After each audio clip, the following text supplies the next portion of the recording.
नमस्कार। आज हम चर्चा करेंगे प्राचीन भारत में एक और चैप्टर की, जिसका नाम है वैदिक सभ्यता। आपने नाम सुना होगा वैदिक सभ्यता का, जिसमें आप जानते हैं पहले सिंधु घाटी सभ्यता हुआ करती थी। सिंधु घाटी सभ्यता का पतन हो जाता है। इसके बाद बहुत सारी ताम्र पाषाण कालिक सभ्यताएं भारत में आती हैं, जैसे जारवे संस्कृति हो जाती है, मालवा संस्कृति होती है, जारवे होती है, मालवा होती है, कायथा संस्कृति होती है। ऐसी तमाम प्रकार की कई सारी ताम्र पाषाणिक संस्कृतियां शुरू होती हैं, जबकि ये कांस्यकालीन संस्कृति हुआ करती थी, कांस्य संस्कृति थी।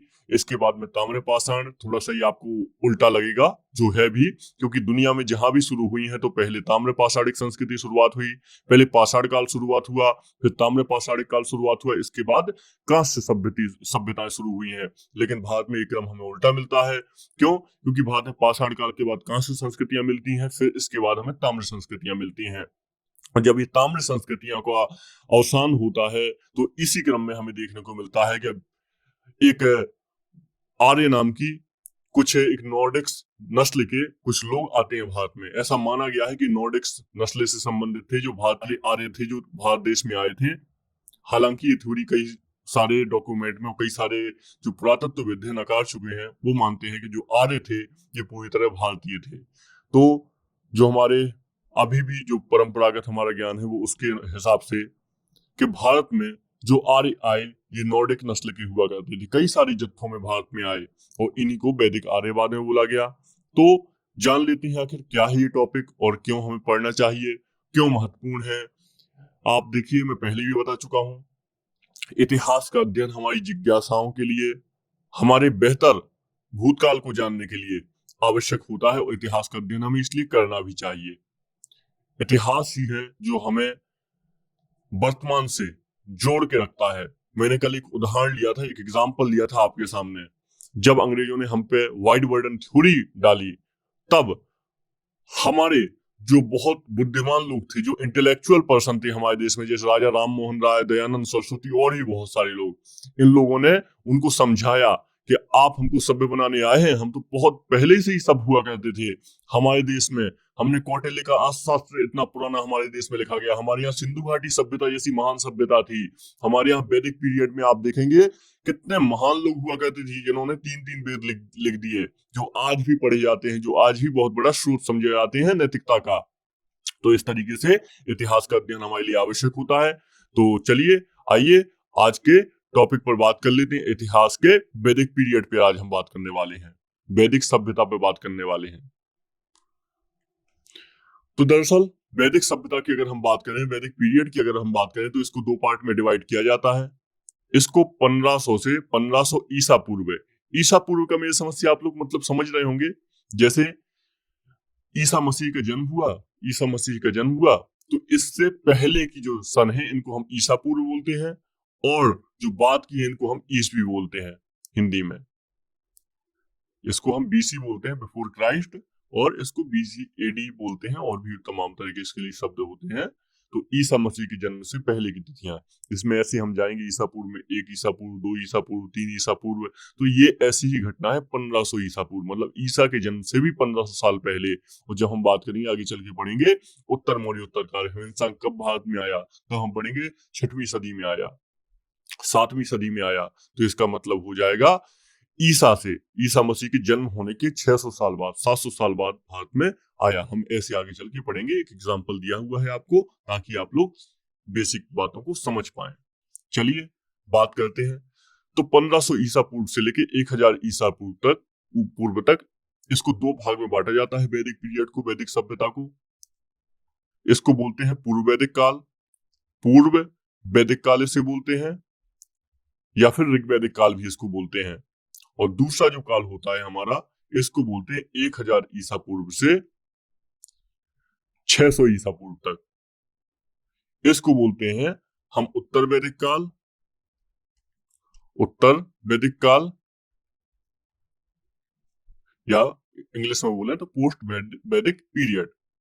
उत्तर वैदिक काल इसको बोलते हैं, ठीक है, या अथर्ववेद का काल भी कई जगह बोल देते हैं। तो क्योंकि इसमें अथर्ववेद की रचना हुई थी, चौथे वेद की। तो ये दो आधार पे जो वैदिक पीरियड होता है, वैदिक सभ्यता होती है, इसको डिफाइन किया जाता है, इसका विश्लेषण किया जाता है 1500 से 1000 और 1000 से 600। क्योंकि आप देखेंगे इन दोनों के बीच में बहुत गहरा अंतर है।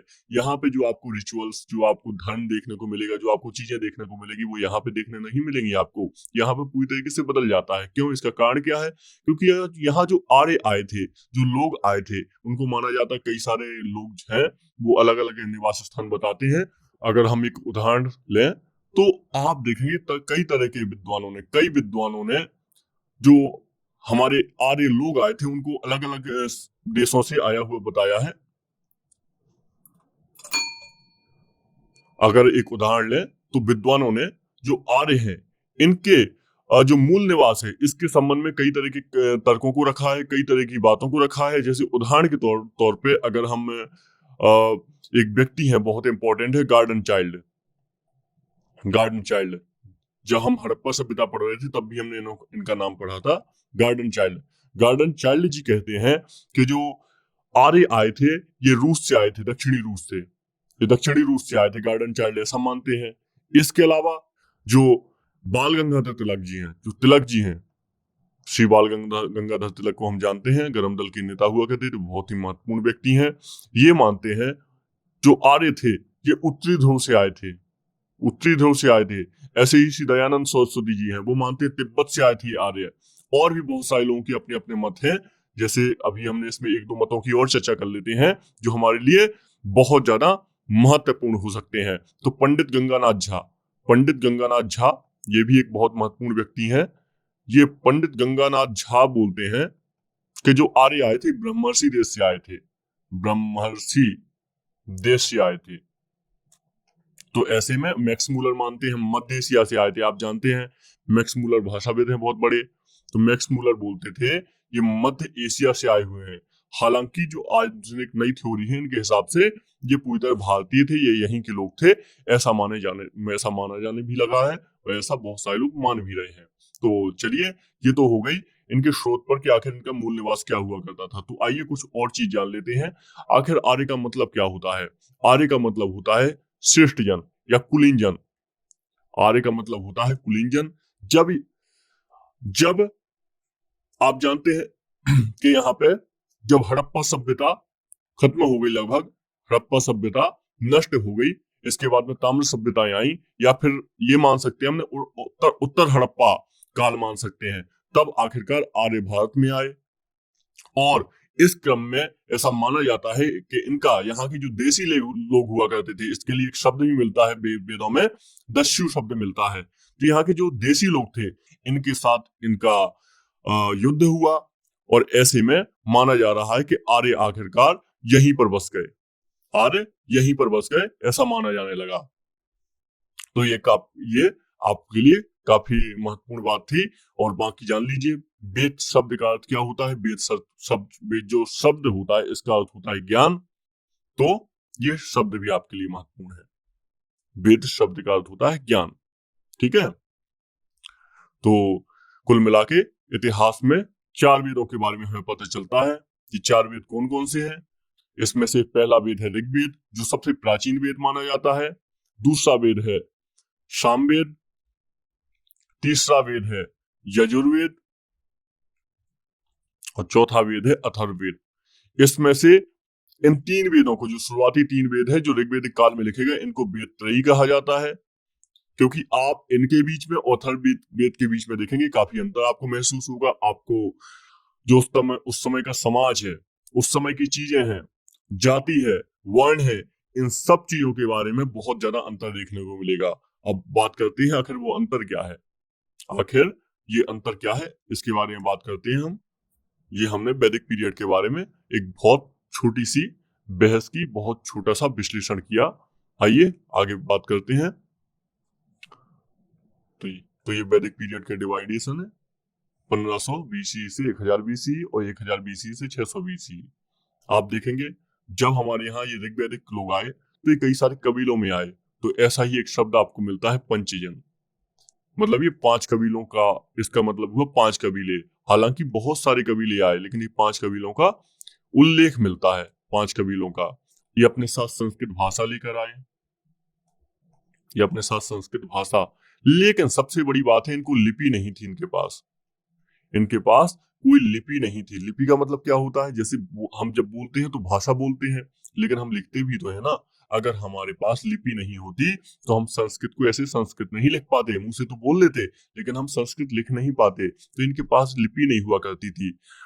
लेकिन फिर भी देख रहे हैं आप, इनके पास लिपि भी नहीं थी और पूरी तरह ये खाना बदोश हुआ करते थे। खाना बदोश का मतलब क्या होता है, और पूरी तरह ग्रामीण हुआ करते थे, ग्रामीण जीवन जिया करते थे। जबकि आप जानते हैं, हमने बात की थी कि इसके पहले हमारे यहाँ पे करीब 2500 ईस्वी में सिंधु घाटी सभ्यता एक नगरीय सभ्यता हुआ करती थी।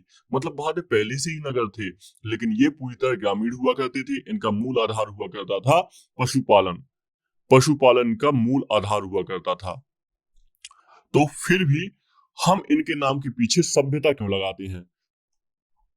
हमने पहले शुरुआत में बात की थी कि जहां पे ये सभ्यता शब्द लग जाए ना, तो थोड़ा सचेत हो जाया करें आप। क्यों? क्योंकि इसका मतलब बहुत बड़ा होता है। तो वैदिक सभ्यता के पीछे सभ्यता क्यों लगाते हैं, तो इसका अर्थ है, इसका अर्थ है इनकी विशेषताएं। क्योंकि जो आर्य थे ना, ये वैदिक आर्य, ये बहुत बौद्धिक उत्कर्ष को प्राप्त कर लिए थे। बौद्धिक उत्कर्ष का मतलब क्या होता है, इनके पास नगरीय संरचना नहीं थी, वैज्ञानिक नहीं था, लेकिन इनका जो ग्रंथ है ना वेद, जहां से हमें मूल जानकारी मिलती है, वहां से हमें पता चलता है ये सभ्यता थे। क्यों थे सभ्यता? क्योंकि इनका बौद्धिक उत्कर्ष प्राप्त कर लिया था। बौद्धिक उत्कर्ष का यहाँ पे अर्थ क्या है, आप देखेंगे 16वें सूत्र, वेदों का ही पार्ट है 16वें सूत्र। तो इसमें ज्यामितीय आधार पे, आपको ज्यामितीय आधार पे जो वेदी होती है, जहां पे यज्ञ किया जाता है, वेदी देखने को मिलेगी। इसका अर्थ इनको अंकों का ज्ञान था और ज्यामिति का ज्ञान था। इनको गणित का ज्ञान था। कैसे पता चलता है हमें गणित का ज्ञान? अष्टकर्णी कहा है इन्होंने गाय को, अष्टकर्णी। आप जानते हैं अष्ट का मतलब 8 होता है। तो गणित का इनको ज्ञान था, इससे हमें ये पता चलता है। नंबर का ये जानते थे, नंबर से संबंधित ज्ञान था इन्हें। और इनको क्या ज्ञान था, इन्होंने गाय को नहीं, एक अघन्या नाम का शब्द इस्तेमाल किया है। अघन्या, जिसको मारा ना जाए। तो इसका मतलब इनकी पशुपालन में रुचि दर्शाती है। फिर आगे चल के इसको गाय से जोड़ दिया गया, गाय से जोड़ दिया गया। और इसी तरीके से अगर अन्य उदाहरण देखें तो आप देखेंगे वेदों में उषा देवी के सूक्त में, उषा देवी के सूक्त में एक उत्कृष्ट प्रकार के काव्य का उदाहरण देखने को मिलेगा। ये भी एक विशेषता है। इससे पता चलता है कि ये जो वैदिक लोग थे उस जमाने में भी साहित्य की इतनी गहरी समझ रखते थे। तो उषा देवी का जो सूक्त काव्य है, ये उत्कृष्ट के प्रकार के काव्य का उदाहरण है। इसके अलावा जब हम वैदिक वेदों से पता चलता है कि जब ऋग्वेदिक आर्य कहीं और से, किसी और देश से जब भारत में आए, तो इन्होंने कभी भी पश्चिम की चर्चा नहीं की। जैसे ये पश्चिम से पूरब की तरफ आते गए, इन्होंने अपने विवरण में सिर्फ और सिर्फ पूरब की चर्चा शुरू कर दिया, पूरब की चर्चा की। इससे क्या पता चलता है कि आशावादी हुआ करते थे। जो वैदिक आर्य थे ये आशावादी थे, इससे हमें ये भी पता चलता है। और इन्हों खेती का ज्ञान तो था, लेकिन इन्होंने पशुचारण को भी मुख्य पेशा बना के रखा, पशुचारण को मुख्य पेशा बनाया, हालांकि खेती से भी परिचित थे। और इसी तरह की आपको एक और एग्जांपल देखें तो अथर्ववेद देखें। अथर्ववेद में, और अथर्ववेद में औषधि ज्ञान को दर्शाता है। इनको औषधि का ज्ञान भी था, जो एक बहुत बड़ी बात है। इसी तरह से सामवेद अगर आप देख लीजिए, सामवेद, तो सामवेद में आप पाएंगे 7 स्वरों का वर्णन है, 7 स्वरों का वर्णन है, जो इनके संगीत के दृष्टि ज्ञान को दर्शाता है। तो कुल मिला के हमको ये पता चला इस चर्चा से कि वैदिक आर्यों को सभ्यता हम क्यों कहते हैं, वैदिक आर्यों ने भारत के लिए क्या योगदान दिया। और जो वैदिक ग्रंथ हैं, आज भी आप जानते हैं अद्वैत चिंतन, अद्वैत चिंतन का आपने सुना होगा, स्वामी विवेकानंद के मुख से सुना होगा। विवेकानंद के अलावा दयानंद सरस्वती के मुंह से सुना होगा, गांधी जी के मुंह से सुना होगा अद्वैत चिंतन। यह अद्वैत चिंतन क्या है? यानी इस दुनिया में सिर्फ एक ही ईश्वर है, यानी सिर्फ एक ही ईश्वर है, जो ये दुनिया पूरी एक से बनी हुई है। ये होता है अद्वैत चिंतन का अर्थ। ये अद्वैत चिंतन कहां से आया है? ये अद्वैत चिंतन आया है उपनिषदों से, उपनिषद से। ये वेदों का ही भाग है। आगे चल के उपनिषद से आया। थोड़ा सा तीनों सारी चीजों में थोड़ा सा अंतर है, जैसे विवेकानंद जी उपनिषदों के दर्शन को ही उद्घाटित करते हैं शिकागो सम्मेलन में। तो उपनिषदों में अद्वैत चिंतन आया हुआ है। इसमें हमें एक उदाहरण भी मिलता है, एकम सतम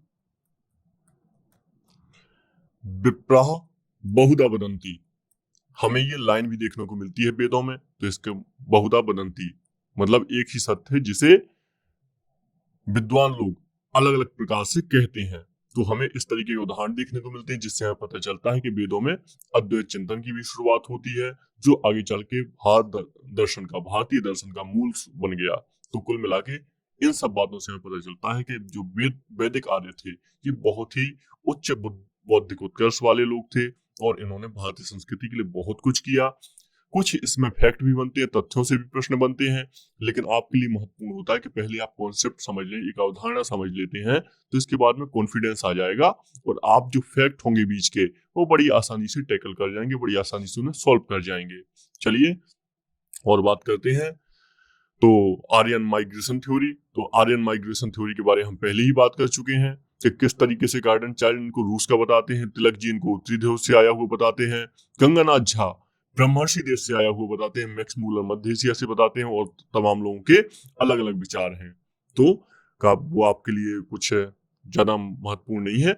आइए हम आर्यों के बारे में कुछ और चीजों के बारे में और बातों के बारे में बात करते हैं, आर्यों की कुछ और विशेषताओं के बारे में बात करते हैं।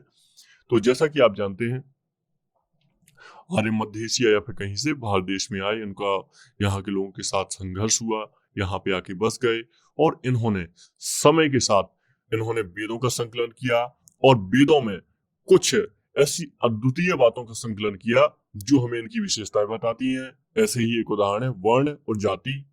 आप जानते हैं वर्ण और जाति को सुना होगा कि ये वैदिक सभ्यता से ही आई हुई है। हमारे देश में आज भी जाति प्रचलित है, जो आधुनिक सच्चाई भी है।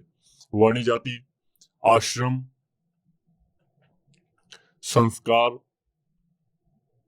आपने इन शब्दों के बारे में सुना होगा क्योंकि इनसे प्रश्न भी बनते हैं एग्जाम में, सीधे परीक्षाएं प्रश्न बनते हैं। तो ये वर्ण और जाति क्या है, देखिए ये भी वैदिक आर्यों से ही आई हुई है, क्योंकि हम देखते हैं ना जो वैदिक आर्य हैं, ईरान में देखते हैं और कहीं देखते हैं, तो वहां पे हमें बहुत सारी चीजें मिलती हैं जो भारत में आर्यों की जैसी थी, चीजें जो वेदों में लिखी हुई हैं।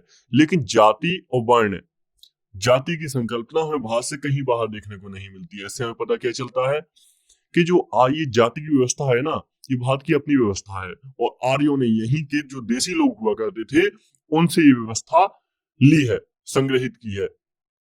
क्योंकि जो दूसरे आर्य है ना, जो आर्य जैसी किताबें हैं, जिंदावस्था और भी ईरानी कुछ ग्रंथ हैं, तो वहां पे कहीं पर भी आर्य की जैसी संस्कृति मिलती है लेकिन जाति व्यवस्था नहीं मिलती है। तो इसलिए जाति भारतीय सच्चाई है ऐसा माना जाता है। तो पहले क्या हुआ था, जब आर्य भारत में आए तो जो वर्ण था ये रंग का व्यंजक हुआ करता था, रंग का व्यंजक हुआ करता था, जिसका जैसा रंग है। जैसे आप जानते हैं यहाँ पे दस्यु हुआ करते थे, कुछ लोग दास लोग और कुछ आर्य हुआ करते थे।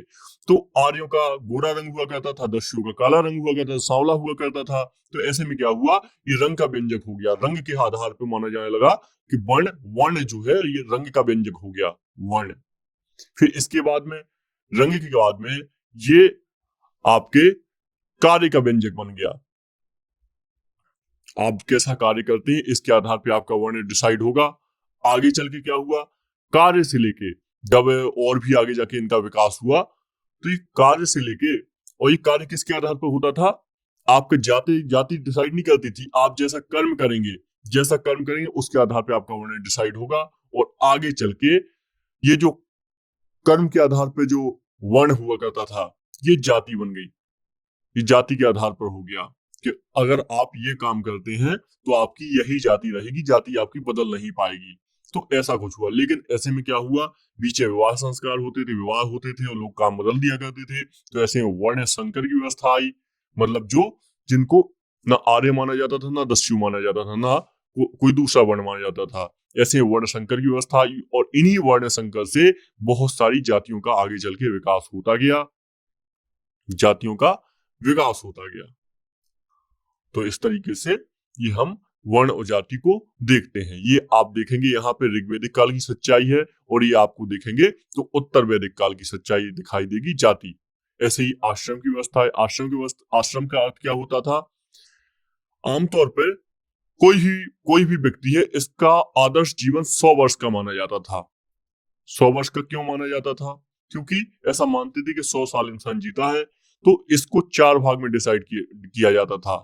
ब्रह्मचर्य, गृहस्थ, वानप्रस्थ और संन्यास में बांट देना। संन्यास में बांट देना, तो ब्रह्मचर्य, गृहस्थ, वानप्रस्थ और संन्यास में बांट देना 25-25 साल एक मानव के जीवन को। और दूसरा उद्देश्य हुआ करता था धर्म, अर्थ, काम और मोक्ष की पूर्ति करना। इसका अर्थ क्या हुआ करता था? उदाहरण के तौर पे आप थोड़ा सा लॉजिकल होके यहाँ पे समझिएगा। अगर एक इंसान का जीवन 100 वर्ष है, अगर ये 100 वर्ष इंसान जिंदा रहा और इसने क्या किया, पूरी सत्ता पर, पूरे समाज पर 100 वर्षों तक ही अधिकार जमा के रखा, तो ऐसे में क्या होगा, जो आने वाली पीढ़ियां हैं, जो नए लोग आएंगे, उनको तो मौका मिलेगा नहीं, ना सत्ता संभालने का, ना देश की सेवा करने का। तो ऐसे में इन लोगों ने एक व्यवस्था बनाई कि इंसान के जीवन को 4 भागों में बांट दिया जाए। ऐसे में क्या करेगा, जो शुरुआत के 25 वर्ष है ब्रह्मचर्य में, ये ज्ञान हासिल करेगा, शिक्षा दीक्षा लेगा और धर्म के लिए कार्य करेगा, धर्म सीखेगा कि धर्म क्या है। इसके बाद में जो अगले 25 वर्ष है, इसमें गृहस्थ जीवन जिएगा। गृहस्थ जीवन में क्या होगा, ये घर देखेगा, पैसा कमाएगा, वो अर्थ का अर्जन करेगा और साथ में काम को भी संकलित करेगा, काम का भी भोग करेगा इस एज में, ठीक है। और तीसरा है वानप्रस्थ। वानप्रस्थ क्या होता है, गृहस्थ का जीवन पूरा हो गया, अब ऐसे में बच्चे आ जाएंगे नए, और बच्चे संभाल लेंगे गृहस्थ जीवन, और ये वानप्रस्थ में घर में रहेगा, सलाह मशवरा करेगा, बड़े बुजुर्ग होने के नाते ऐसे कुछ कार्य करेगा। और चौथी स्टेज इसमें बताई गई है संन्यास। संन्यास का क्या अर्थ होता है कि सीधे अब वन में चला जाएगा, वन में जाके अंतिम जीवन का जीवन यापन करेगा और आखिर में ये मोक्ष की प्राप्ति करेगा। तो ऐसे में कुल मिला के इसका अर्थ था, जो समाज व्यवस्था है इसके बीच में संतुलन बना के रखना, संतुलन बनाना इसका प्रमुख उद्देश्य हुआ करता था। तो ये है इन 4 आश्रमों का अर्थ है। आपकी एक नई अवधारणा है अब संस्कार की। एक नई अवधारणा जो है ये है संस्कार की। क्या होते हैं संस्कार? तो गौतम नामक एक ऋषि हैं, इन्होंने 40 संस्कारों की बात कही है, लेकिन कुल मिला के 16 संस्कार बहुत ज्यादा प्रचलित हुआ करते थे। इनमें जनेऊ पहनना, विवाह करना और मुंडन करवाना और भी कर्ण छेदन, ये तमाम प्रकार के संस्कार हुआ करते थे, जो आज भी बहुत सारे प्रचलित हैं संस्कार। तो इस तरह मिला के कुल मिला के जो हमारे आर्य थे, इन्होंने बहुत सारी व्यवस्थाएं प्रचलित की अपने आने के साथ ही, वेदों को संकलित करने के बाद। वेदों को, आपको एक बहुत अच्छा फैक्ट यहाँ पे बता दूं, इन्होंने वेदों को संकलित नहीं किया है, इन्होंने वेदों को लिखा नहीं है, याद रखिएगा, लिखा नहीं है। क्या हुआ करता था, जैसे वैदिक आर्य थे, ये जोर जोर से, मतलब आपने सुना होगा चंदन लगाया करते, चंदन, लकड़ी वाला चंदन का नाम सुना है आपने, तो ये अपने सिर में चंदन लगा लिया करते थे और जोर जोर से जो वेदों के श्लोक हैं इनको बोला करते थे। तो ऐसे क्या हुआ करता था, इसलिए वेदों को श्रुति साहित्य में भी काउंट किया जाता है। तो ये वेदों को बोला करते थे, वेदों की जो ऋचाएं हैं, श्लोक है, इनको जोर जोर से पढ़ा करते थे। तो ऐसे में अगली पीढ़ी के जो लोग हुआ करते थे, उनको वेदों की ऋचाएं याद होती जाया करती थी। ऐसे में वेदों को लगातार आगे बढ़ते गए। वेदों का संकलन तो बहुत बाद में हुआ है, पहले तो वेदों को लिखा ही नहीं गया था, वेदों का लिखना बहुत बाद में ही संभव हो पाया है। तो याद रखिएगा, वेदों को श्रुति साहित्य के रूप में पढ़ा जाता था। ये भी बौद्धिक उत्कर्ष को दिखाता है, बौद्धिक आर्यों की। क्यों? क्योंकि इन्होंने जो जो से ये पढ़ा करते थे, ऐसे में लोगों को वेद याद हो गए हैं और वेद अगली पीढ़ी तक पहुंचते गए। जैसे आपने भी सुना होगा, अगर आपके घर में रामायण का पाठ होता हो, प्रतिदिन पाठ होता हो, प्रतिदिन वही बात पढ़ी जाए, तो आपको आखिरकार याद हो ही जाती है, कोई भी बात हो चाहे वो। तो ऐसे ही इनके साथ भी ऐसे ही हुआ। तो ये याद रखिएगा आप। आइए बात करते हैं कुछ और नए मुद्दों पर। वैदिक टेक्स्ट की बात करते हैं। तो आप जानते हैं, वैदिक टेक्स्ट की बात कर लेते हैं। 4 वेद हैं कुल मिला के, ऋग्वेद, सामवेद, यजुर्वेद, अथर्ववेद।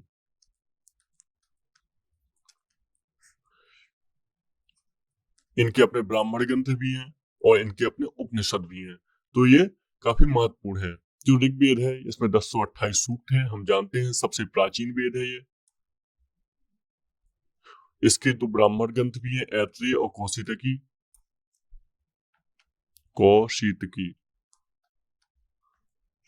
तो इनके दो ब्राह्मण ग्रंथ भी हैं, 1028 सूक्त हैं। और जिसका दसम मंडल है ना, ऐसा माना जाता है इस दसम मंडल को सबसे बाद में जोड़ा गया। इसमें 10 मंडल है तो दसम मंडल को सबसे बाद में जोड़ा गया और इस मंडल में शूद्र शब्द का उल्लेख हुआ है। शूद्र शब्द का उल्लेख हुआ है, याद रखिएगा। तो ऐसा माना जाता है, ऋग्वेद के बारे में एक चर्चा मानी जाती है। ऐसे ही हमारे सामवेद, यजुर्वेद, अथर्ववेद है। सामवेद से 7 स्वरों का वर्णन मिलता है, 7 स्वरों का उल्लेख मिलता है यहाँ से, जिसमें सारेगामापा जो आप जानते हैं बेसिक, तो 7 स्वरों का उल्लेख मिलता है। यजुर्वेद हो गया, यजुर्वेद में क्या मिलता है, इसमें यज्ञ पद्धतियां मिलती हैं। यज्ञ पद्धतियां मिलती हैं, कैसे ईश्वर को प्रसन्न किया जाता है, क्योंकि आप जानते हैं वेदों में बहुत सारे देवताओं की बात कही गई है और जिनको वो समझ नहीं पाए। जैसे अब वो जब दुनिया में आए, वो भारत में आए, तो उन्होंने देखा कि बहुत सारी ऐसी चीजें हैं। उन्होंने पहले भी देखा कि बहुत सारी ऐसी चीजें, जैसे आग है, हम अग्नि को क्या कहें, क्या समझे इसको, अग्नि को हम इसको समझ नहीं पा रहे, इसकी प्राकृतिक चीजों को। तो उन्होंने जिन चीजों को समझ नहीं पाए, उन्होंने उनको देवता की संज्ञा दे दी। उदाहरण के तौर पे अग्नि देवता, पानी बरसाने वाले देवता को वरुण देवता बोल दिया, ऐसे ही इंद्र को बोल दिया। इंद्र की उन्होंने चर्चा बहुत बार की है, क्योंकि इंद्र को उन्होंने कहा है किलों को तोड़ने वाला देवता कहा है, मतलब उनकी विजय का देवता कहा है इंद्र को। पुरंदर कहा है, पुरंदर। तो ये इंद्र इनके लिए बहुत महत्वपूर्ण देवता होते। तो इनकी भी यज्ञ पद्धतियां दी गई हैं और यज्ञ पद्धतियों में आप जानते हैं उस समय बलि प्रथा प्रचलित थी, बहुत ज्यादा बलि प्रथा प्रचलित हुआ करती थी। तो ऐसे में आप देखेंगे बहुत सारे देवताओं की चर्चा है, बहुत सारी नदियों की चर्चा है। सिंधु की चर्चा उन्होंने सबसे ज्यादा की है। उनके लिए सबसे पवित्र नदी हुआ करती थी सरस्वती। हालांकि उन्होंने गंगा की चर्चा बहुत कम की, गंगा की चर्चा उन्होंने बहुत कम बार की, लेकिन की है एक बार 2 बार। और यमुना की चर्चा भी उन्होंने की है अपने वेदों में। तो ये कुल मिला के ऐसी सारी चर्चाएं हैं। और आपको एक बात और यहाँ पे बता दें, इसके अलावा कुछ अफगानिस्तान की नदियों की भी चर्चा है, जैसे कोभा हो गई। अफगानिस्तान की कुछ नदियों की भी चर्चा है वेदों में हमारे। तो आप लोग देखेंगे, आप लोग समझेंगे कि आखिर इसका मतलब क्या है, इसका क्या ही उद्देश्य है। तो हमें यह समझ में आता है कि जब ये वैदिक आर्य हमारे देश में आए तो इन्होंने हमारी नदियों के बारे में भी समझा। और आप देखेंगे जब वैदिक आर्य आए थे, जैसे भारत देश में आए वैदिक आर्य, ये भारत देश है हमारा, तो जब वैदिक आर्य आए भारत में, तो वो शुरुआत में इस क्षेत्र में आए, इस क्षेत्र तक ही उनका निवास हुआ करता था। लेकिन जैसे ही उन्होंने तांबे के औजार हुआ करते थे, तांबे के औजार हुआ करते थे, तो उन्होंने आगे बढ़ना शुरू किया। लेकिन आगे बहुत घने जंगल हुआ करते थे यहाँ के, क्योंकि आप जानते हैं, और गंगा गंगा ब्रह्मपुत्र का दुआब हुआ करता था। तो महान महान मैदान है यहाँ पे गंगा ब्रह्मपुत्र का। तो ऐसे में आगे चल के 600 ईस्वी में आप देखेंगे, 600 ईसा पूर्व के आसपास द्वितीय नगरी क्रांति होती है, यहाँ पे लोहे की खोज हो जाती है। इसके बाद में जो आर्य थे ये लगातार आगे बढ़ते जाते हैं और आप देख लेंगे यहाँ पे महाजनपद काल शुरू हो जाता है। क्योंकि जो ये छोटे छोटे कबीले हुआ करते थे यहाँ तक, यहाँ पे कबीले आपको मिलेंगे, कबीले हुआ करते थे, ये आखिर एक थोड़ा छोटे मोटे राज्य का रूप ले लेते हैं, छोटे से राज्य का रूप ले लेते हैं। ये कबीले बड़े होने लगते हैं उत्तर वैदिक काल में, और ये महाजनपद काल में थोड़ा महाजनपद का रूप लेने लगते हैं, थोड़े और बड़े होने लगते हैं। और इसी महाजनपद से आगे चल के आप देखेंगे और ये मगध साम्राज्य दिखाई देगा आपको। इसमें शुरुआत में शिशुनाग वंश और भी बहुत सारे वंश दिखेंगे। आगे चल के मौर्य साम्राज्य यहाँ पे होगा, जो भारत का एक विशाल साम्राज्य डेवलप हो जाएगा। तो आपको ये क्रम समझने की आवश्यकता है। इतिहास का एक अर्थ ये भी होता है कि आपको इतिहास का ना क्रमिक रूप से अध्ययन करना होगा, एक के बाद में एक लिंक को जोड़ना होगा। इससे आपको एक अवधारणा बनेगी आपके मन में कि आखिर ये इतिहास कैसे लिखा गया, कैसे अध्ययन किया जाता है, और हम समझे कैसे। नहीं तो आपके लिए इतिहास एक परेशानी का विषय बन जाएगा, आप इसको समझ नहीं पाएंगे। तो एक एक क्रम के हिसाब से समझे और अपने को भी रख के सोचा करें कि हम होते तो हम क्या करते। तो तांबे के हथियारों से इन्होंने गंगा ब्रह्मपुत्र के मैदान की थोड़ी थोड़ी सफाई शुरू की वैदिक कार्यों ने। आगे चल के लोहे की खोज होने के बाद अच्छे तरीके से पूरे जो ये क्षेत्र था इसको अच्छे तरीके से उन्होंने उन्नत किया। यहाँ पे साम्राज्य निर्माण की प्रक्रिया शुरू हो जाती है। तो इस तरीके से आपको समझना है। अथर्ववेद में क्या है, ये औषधि शास्त्र के बारे में यहाँ पे एक वर्णन मिलता है, औषधि शास्त्र के बारे में, याद रखिएगा। तो औषधि शास्त्र में क्या है अथर्ववेद में, ये आपका उत्तर वैदिक कालीन ग्रंथ है, उत्तर वैदिक कालीन ग्रंथ है ये आपका, ठीक है, कालीन ग्रंथ है।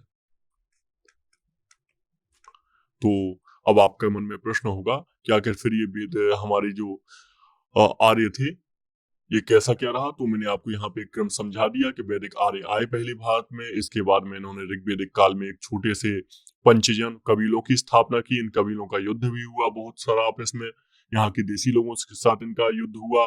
फिर ऐसे में ये आगे बढ़े, उत्तर वैदिक काल आ गया, यहाँ पे थोड़ा सा इन्होंने अच्छी तरीके से स्थापना की खुद की। जो उत्तर ऋग्वेदिक काल में, जो ऋग्वेदिक काल में पुरंदर की पूजा करते थे, इंद्र की पूजा करते थे, आखिरकार इन लोगों ने खुद को ढालना शुरू किया। अथर्ववेद में आप देखेंगे प्रजापति की पूजा करने लगेंगे। जो ऋग्वैदिक काल में स्त्रियों की संख्या और स्त्रियों को जो पदवी हुआ करती थी, अच्छी हुआ करती थी, बहुत महत्वपूर्ण, अपाला जैसी महत्वपूर्ण स्त्रियों के बारे में यहाँ पता चलता है। जो विदुषी स्त्रियां थी, यहाँ पे स्त्रियों की दशा कमतर हो जाती है। क्यों कमतर हो जाती है? क्योंकि मैंने कारण बताया था शुरुआत में कि यहाँ पे जाति व्यवस्था, जो वर्ण था, ये वर्ण कर्म के आधार पे एक व्यंजक हुआ करता था, कर्म का व्यंजक हुआ करता था, रंग का व्यंजक हुआ करता था, लेकिन ये आखिरकार में यहाँ पे जाति का व्यंजक हो गया। ऐसे में जब स्त्रियां क्या करती थी, किसी और कास्ट से और वर्ण से शादी कर लेती थी, तो ऐसे में समस्या आने लगी। तो स्त्रियों को क्या किया गया, स्त्रियों को कैद किया जाने लगा और स्त्रियों के अधिकार कम किए जाने लगे, ताकि स्त्रियां ये जाति संकर जो व्यवस्था है इसको और ना बढ़ा पाए। तो जाति एक सच्चाई बन गई, यहाँ पे वर्ण सच्चाई थी, यहाँ पे जाति सच्चाई बन गई। तो अथर्ववेद में हम देखते हैं कितना सारा ट्रांजिशन हुआ। इसके अलावा जो आपका पशुपालन हुआ करता था, यहाँ पे क्या हुआ, पशुपालन हुआ करता था, यहाँ पे कृषि आ गई, आपकी कृषि उन्नत होने लगी। जब कृषि में शिफ्ट हो गए तो ऐसे में क्या किया गया, यहाँ पे पशुओं का बहुत संरक्षण किया जाता था। पशुपालन, जो आप देखते हैं पशुओं को खाना, पशुओं का खाद्य पदार्थ के रूप में इस्तेमाल होता था, बहुत ज्यादा बढ़ गया। और ऐसे ही में आगे जाके आप देखेंगे जो पशुओं का बहुत ज्यादा समस्या होने लगती है, पशुओं की कमी होने लगती है, ऐसे में बुद्ध काल आ जाएगा और पशु संरक्षण पे जोर दिया जाएगा फिर से, ठीक है, बुद्ध काल में। तो अभी हम इसको आगे देखेंगे। तो एक ये ट्रांजिशन है जो ऋग्वेद से लेकर अथर्ववेद तक हमें देखना है, और हमने इसमें बहुत सारी चीजें समझ ली हैं, और ये हमारे 4 वेद तो हम बात पहले ही कर चुके हैं। तो ये कुल मिला के जो वैदिक पीरियड है इसके बारे में हमने नरेशन लिया। थोड़ा सा सोसाइटी और रिलीजन की बात कर लें। हम सोसाइटी के बारे में, रिलीजन के बारे में वैसे ही बात कर चुके हैं। जो वैदिक समाज था ये 4 वर्णों में विभाजित था, ब्राह्मण, क्षत्रिय, वैश्य, शूद्र। तो ये जो वैश्य, क्षत्रिय, ब्राह्मण, क्षत्रिय, वैश्य, शूद्र है, ऋग्वेदिक काल में कोई भी कर्म के आधार पर किसी भी वर्ण में जा सकता था। जैसे अगर शूद्र चाहे तो ब्राह्मण जैसे कर्म करने लगे तो ब्राह्मण बन जाएगा। लेकिन आप देखेंगे अथर्ववैदिक काल में ये मुमकिन होना बंद हो गया। अगर आप शूद्र के घर में जन्म लेते हैं, आपके पिता शूद्र थे, शूद्र जैसे कार्य करते थे, तो आप भी शूद्र ही रहेंगे। जबकि ऋग्वेदिक काल में ऐसा था कि अगर आपके पिता शूद्र हैं और आपने ब्राह्मण की तरह कार्य करना शुरू कर दिया तो आप ब्राह्मण बन सकते हैं। लेकिन यहाँ पे शूद्र हो गई तो 4 वर्णों का यहाँ पे उल्लेख आता है, ब्राह्मण, क्षत्रिय, वैश्य, शूद्र, ये भी आप याद रखिएगा। और सोसाइटी के बारे में हम बात करें, समाज के बारे में, तो समाज, ऋग्वेदिक समाज हमें उन्नत प्रतीत होता है। ऋग्वेदिक जो समाज है ये हमें उन्नत प्रतीत होता है, लेकिन जो उत्तर वैदिक समाज है इसमें बहुत सारी संकीर्णताएं आ जाती हैं और बहुत सारी कुरीतियां आ जाती हैं।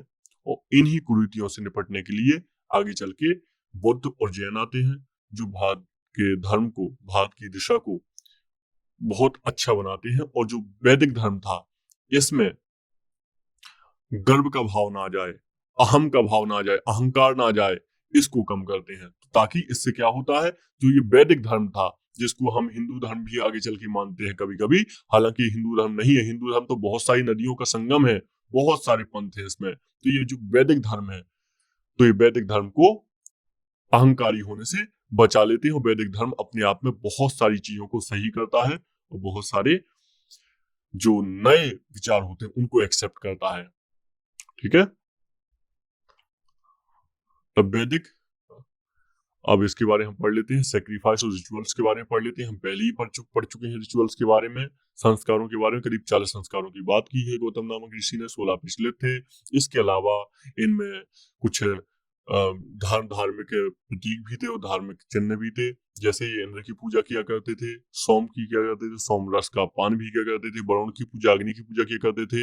इंद्र की पूजा जाके जाके प्रजापति में बदल जाती है, प्रजापति की पूजा होने लगती है। प्रजापति एक्चुअली में ये इंद्र देवता है, युद्ध के देवता है। प्रजापति किसके देवता है? प्रजापति पालनहार है, पालक देवता है, पालन करते हैं ये दुनिया का, तो इस तरीके के देवता है। तो इनसे इनकी क्या हो जाती है, जो दृष्टिकोण होता है समाज के प्रति वो भी बदला हुआ प्रतीत होता है हमें। सेक्रीफाइशियल रिचुअल, इसका मतलब क्या हुआ? आप जानते हैं खाद्य के लिए पशु बलि दिया जाती थी, पशु बलि दिया होती थी। ये ऋग्वैदिक काल में भी होती थी। आगे चलकर जब उत्तर वैदिक काल आया और लोगों के पास खाद्यान्न काफी आ गए, कृषि होने लगी, तो ये पशु बलि लगातार बढ़ती जा रही थी, पशु बलि लगातार बढ़ती जा रही थी, पशु बलि को बहुत ज्यादा बढ़ती जा रही थी। तो ये ऐसे में आगे चलकर फिर इसमें बहुत सारे धर्म में परिवर्तन होते हैं और बहुत सारी चीजें जब बुद्ध और जैन आ जाते हैं तो इसमें संशोधन करते हैं। ओरल ट्रेडिशन, तो ये जो संस्कार थे और जो वेदों को पढ़ने का तरीका था उसके बारे में हमने बात की है, हम पहले ही बात कर चुके हैं। लेटर पीरियड, वैदिक पीरियड, इसका क्या अर्थ हुआ? ये उत्तर वैदिक काल, उत्तर वैदिक काल के बारे में हम समझ चुके हैं पहले ही, उत्तर वैदिक काल के बारे में हम पहले ही समझ चुके हैं कि इसकी शुरुआत कब होती है, 1000 ईसा पूर्व से 600 ईसा पूर्व के मध्य होती है, और किस तरीके से इसमें समाज में नई कुरीतियों को जन्म दिया और नए रूप धारण कर लिए। जो आर्य वैदिक आए थे, पशुचारक के रूप में आए थे, आखिर चल के वो यहीं पर बस गए, यहीं पर उन्होंने पशुचारक थे, उन्होंने कृषि शुरुआत की और वहीं पर अपना घर बना लिया, उन्होंने यहीं पर परमानेंट तरीके से स्थिर होकर रहने लगे। और फिर इसके बाद में लगातार विकास होता गया। जो सभा समितियां होती थी, जो एक दल का कबीले का एक सरदार हुआ करता था ऋग्वैदिक काल में, उसका स्थान छोटे मोटे राज्य ने ले लिया। यहाँ पे राज्य की उदाहरण आ गई, एक राजा होने लगा जिसको किसी की सलाह की आवश्यकता नहीं, जो अपने हिसाब से कार्य करता था। यहाँ सभा समिति जो हुआ करती थी, इसके आधार पर कार्य हुआ करता था। इस सभा समितियां सब खत्म हो गई और यहाँ पे राजा अपना स्वच्छंद होने लगा। इस तरीके से पूरी संरचना बदलती हमें दिखाई देती है वैदिक काल से लेके उत्तर वैदिक काल के बीच में। चलिए, ट्रांजिशन टू क्लासिक पीरियड, हम जानते हैं इसमें किस तरीके से हिंदू फिलॉसफी, एथिक्स और स्पिरिचुअलिटी वेदों में हमें देखने को मिलती है। वेदों में हमें अगर हड़प्पा वेद और बाद में हम बुद्ध काल, जैन और आगे साम्राज्य की दिशा में जाएं तो हमको एक बहुत बड़ा अंतर देखने को मिलेगा यहाँ पे। खैर ऐसा नहीं है, आप ऐसा मत समझिएगा कि वेदों ने या फिर जो वैदिक आर्य थे इन्होंने हड़प्पा की कोई भी चीज नहीं ली। अभी हमने थोड़ी देर पहले बात की थी कि यहाँ पे जो वैदिक आर्य थे इन्होंने हड़प्पा से बहुत सारी चीजें ली। उदाहरण के तौर पे हमने बात की ही शुरुआत में, हमने कल ही बात की थी कि कालीबंगा में किस तरीके से जुते हुए खेतों के साक्ष्य प्राप्त हुए, और भी बहुत सारी चीजें प्राप्त हुई, प्रसाधन सामग्री प्राप्त हुई, यज्ञ वेदी प्राप्त हुई। तो यज्ञ वेदी तो यहाँ भी है, लेकिन यज्ञ वेदी हमने कल बात की थी, ये चूल्हे की तरह हुआ करती थी, इनका कोई आकार नहीं था। और ये यज्ञ वेदी थी, ये पूरी तरीके से ज्यामितीय आधार पर थी। तो यहाँ से भी बहुत सारे इनपुट प्राप्त किए वेदों ने। और यहाँ पे जब बुद्ध और जैन से आए तो जो वैदिक धर्म हुआ करता था इसने बहुत सारे इनपुट लिए यहाँ पे और अपने आप में निरंतर सुधार किया। और इस तरीके से आज भी हम देखते हैं हमको वैदिक धर्म की बहुत सारी चीजें दिखाई देती हैं, चाहे वो आपके बहुत सारी ईश्वरों की पूजा हो या यज्ञ करना हो या फिर बलि प्रथा भी कहीं कहीं चलती है। तो बहुत सारी चीजें आज भी हम देखते हैं वैदिक काल की जो हमारे यहाँ पे निरंतर जारी है। हालांकि कुछ चीजें हैं जो उत्तर वैदिक काल में जो कुरीतियां आ गई थी उनको भी मिटाने के लिए बहुत प्रयास किया गया। राजा राम मोहन राय, दयानंद सरस्वती, बहुत सारे लोगों ने इस पर कई बार बहस की, कई बार बात की। तो आज हमारा ये वैदिक पीरियड का और जो वैदिक सभ्यता का लेक्चर कंप्लीट होता है। बात करेंगे बुद्ध काल पे अब आगे। नमस्कार।